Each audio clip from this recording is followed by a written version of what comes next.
आज जो मैं आपको कहानी बताने जा रहा हूँ, ये कोई छोटी मोटी कहानी नहीं है। ये कहानी जिसके लाइफ में आता है वो बिल्कुल बदल जाता है। और ये कहानी उसी को सुनने का मौका मिलता है जो लाइफ में कुछ करना चाहता है।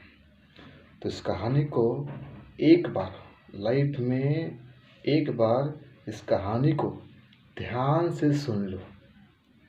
ये कहानी में इतना ताकत है, पावर है कि आपको झकझोर के रख देगा और आपको आगे बढ़ने से कहानी आपको ठेलते रहेगा। तो इस कहानी को पूरा मन से, शांति मन से, जो भी आपके माइंड में कुछ भी चल रहा है उसको दिमाग से बाहर निकाल दीजिए, केवल 3-4 मिनट के लिए। क्योंकि ये कहानी आपको बहुत आगे ले जाएगी, ये मुझे पूरा विश्वास है। एक समय की बात है कि एक मूर्तिकार जी थे। वो मेले में बहुत सारी मूर्तियाँ बेच रहे थे। वह मूर्तिकार जी वैसे मूर्तियाँ बेच रहे थे कि सभी मूर्तियाँ एक प्रकार की थी और उसमें एक मूर्ति अलग थी।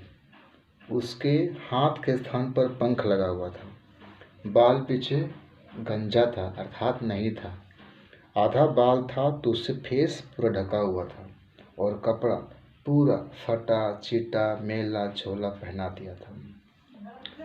तभी उस मूर्तिकार जी के पास एक आदमी जाता है और जब वो आदमी मूर्ति को देखता है तो मूर्ति को देख करके वो हैरान हो जाता है और घबराते हुए मूर्तिकार जी से पूछते हैं कि मूर्तिकार जी आप मुझे बताइए, आप जो मूर्तियाँ बेच रहे हैं सब मूर्ति एक प्रकार की है और उसमें एक मूर्ति अलग है, उसके हाथ के स्थान पर पंख लगा दिए हैं। ध्यान से बात को सुनिएगा। हाथ के स्थान पर पंख लगा दिए हैं, बाल पीछे गंजा है और आधा बाल है तो उसे फेस ढका हुआ है और कपड़ा पूरा फटा चिटा हुआ है। इस मूर्ति का क्या अर्थ है? इसका अर्थ आपने समझ लिया। मैं गारंटी देता हूँ कि आप बैठे हैं ना, आप खड़ा हो जाएंगे। इस संसार में जितने भी व्यक्ति हैं, बात को ध्यान से सुनिएगा। ये आखिरी मोमेंट है इस कहानी का और ध्यान से आपके दिमाग में चुप गया, चला गया तो डेफिनेटली आपको चेंज कर देगा। तो मूर्तिकार जी कहते हैं कि संसार में जितने भी व्यक्ति हैं, चाहे अमीर हो, गरीब हो, छोटा हो, बड़ा हो, जवान हो, बुढ़ा बूढ़ी, कुछ भी हो, सभी इंसान को मौका मिलता है। और जिस प्रकार मूर्ति के हाथ के स्थान पर पंख लगा हुआ है, ठीक उसी प्रकार प्रत्येक के जीवन में मौका उड़ते हुए जाता है। मौके का कोई भी रंग रूप आकार नहीं होता है, जो उसे पहचान लेता है, पकड़ लेता है तो बहुत आगे निकल जाता है। मूर्ति का फेस क्या है? ढका हुआ था, अर्थात इसका कोई भी रंग रूप आकार नहीं होता है। जो उसे पकड़ लेता है बहुत आगे निकल जाता है। अगर जो नहीं पकड़ पाया तो मौका वहाँ से उड़ जाएगा। अगर वो इंसान चाहेगा फिर से पकड़ने के लिए मौके को तो नहीं पकड़ पाएगा, क्योंकि मूर्ति का बाल पीछे गंजा है दोस्तों। और जिस टाइम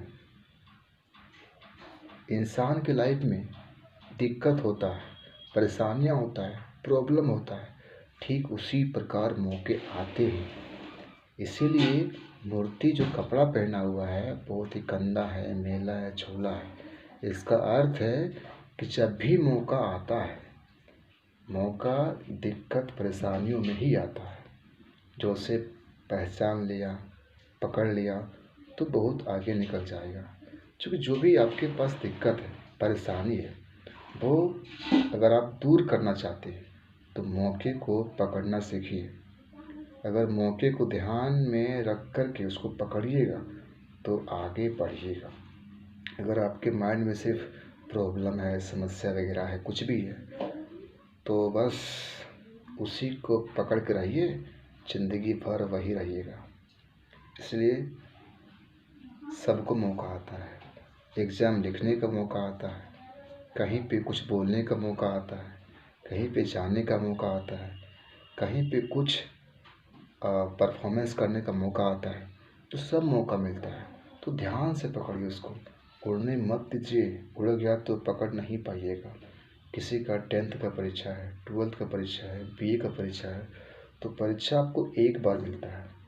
उस परीक्षा में आपको आराम से बैठना है, जम के पकड़ना है और लिखना भी है जम के, क्योंकि बार बार मौका आपको वो नहीं मिलेगा। फैसला आप पर है कि आप क्या करना चाहते हैं, मौके को पकड़ना चाहते हैं कि समस्या को देखना चाहते हैं।